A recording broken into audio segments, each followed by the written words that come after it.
Given 2 points, it is clear we can draw a line connecting them. Furthermore, if we label the points, there are well-known formulas which determine the equation of such a line.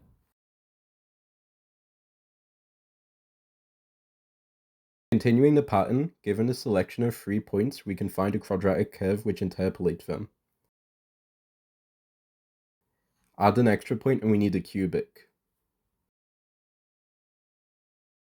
More generally, if we have m points, we need an n-1 degree polynomial to interpolate them all.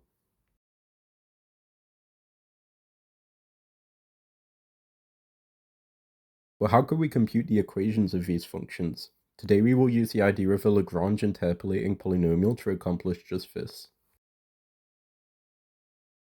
We'll start by labeling all our points 1 to n, each having an x and y coordinate. Next, define a piecewise function. L of x is 1 if x equals xi, and 0 for all other xj. This function may seem unrelated, but consider adding all lk of xi from 1 to n multiplied by their yk counterpart. All terms reduce to 0 apart from yi times li of xi, which is just yi.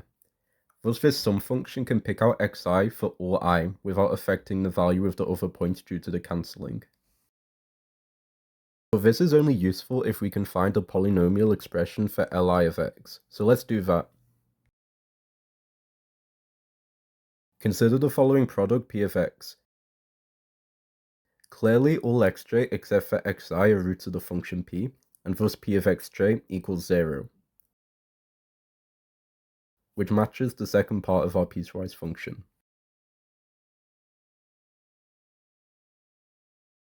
Now consider p of xi.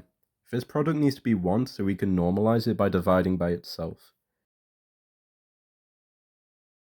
We can rewrite this in product notation, and putting x back in, we have a formula for L of x.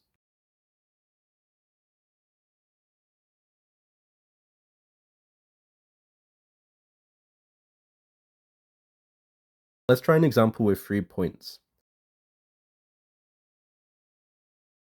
Using our formula, we can calculate L1, L2, and L3 respectively. Then as planned, we sum them, multiplying each function by its corresponding y-coordinate. Simplifying, we end up with the following quadratic.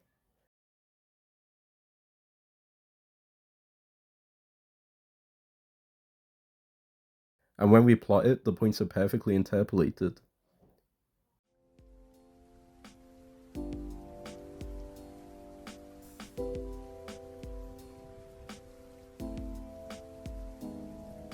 Thank you so much for watching. If you've enjoyed this lesson, consider emailing me for tuition, and I'll see you in the next video.